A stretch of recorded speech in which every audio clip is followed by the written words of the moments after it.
जी दोस्तों, ये heat treatment का सेकेंड पार्ट, हीट ट्रीटमेंट कह सकते हैं, हीट ट्रीटमेंट का सेकेंड पार्ट, क्योंकि इसके पहले फर्स्ट क्लास हो चुकी है।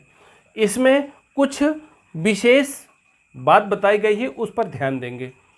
आपको ये बताया गया था धातुओं का कुछ भट्ठियों द्वारा निष्कर्षण करना या प्रक्रियाएं करना, उसी को हीट ट्रीटमेंट कहा गया। या कह सकते हो जब किसी धातु को एक मतलब आकृति से दूसरे आकृति में बदलना होता है, तब उसमें क्या करते हैं, हीट ट्रीटमेंट करते हैं। चलिए आगे देखते हैं। Flame hardening. फ्लेम हार्डनिंग की क्रिया किस में कही जाती है या किस पर लागू होती है, आप यहाँ पर देख रहे हैं। लेथ बेड, जो लेथ मशीन का बेड होगा, प्लेनर टेबल, क्रैंक शाफ्ट का ऊपरी सतह हार्ड करने के लिए। देखिए, क्रैंक शाफ्ट का ऊपरी सतह हार्ड करने के लिए। इतना ही नहीं, यहाँ से चलेंगे lathe bed, planer table, crankshaft. ये क्रैंक शाफ्ट का ऊपरी सतह हार्ड करने के लिए फ्लेम हार्डनिंग की क्रिया की जाती है।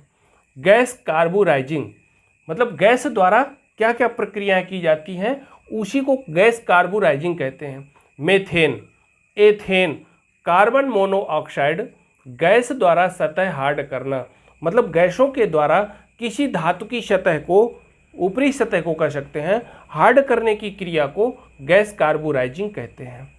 ठीक, ओके, समझ ही गए होंगे। इंडक्शन हार्डनिंग, जो इंडक्शन हार्डनिंग है, कॉपर इंडक्शन ब्लॉक द्वारा हार्ड फ्रीक्वेंसी करंट, मतलब कहने का कि जब किसी धातु में जबरदस्त फ्रीक्वेंसी और हार्ड किया जाता है, तो इसमें लिखा है पास कर स्टील का ऊपरी सतह हार्ड करना। जो स्टील की ऊपरी सतह है उसको हम क्या करते हैं, हार्ड कर देते हैं। ठीक, कब, जब फ्रीक्वेंसी करंट, ज़्यादा मात्रा में करंट दौड़ाकर। फिर इसके बाद कहता है द्रव कार्बोराइजिंग, द्रव के द्वारा।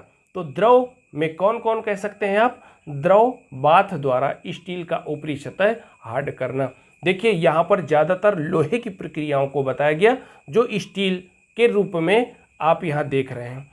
क्वेंचिंग, पानी या तेल में जल्दी जल्दी डुबाकर ठंडा करने की क्रिया को क्वेंचिंग कहते हैं।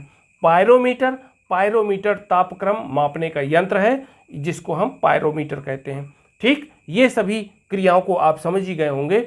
अब पायरोमीटर का मतलब है कि इन्हीं क्रियाओं से, जितनी भी क्रियाएं अभी आपको बता रहे थे, पायरोमीटर के द्वारा नापा जा सकता है। जिस प्रकार आप टेम्परेचर को थर्मामीटर के द्वारा नाप सकते हैं, लेकिन थर्मामीटर कुछ मतलब सीमित या कम टेम्परेचर को नापता है। ये लगभग 4000 सेल्सियस टेम्परेचर को नाप सकता है।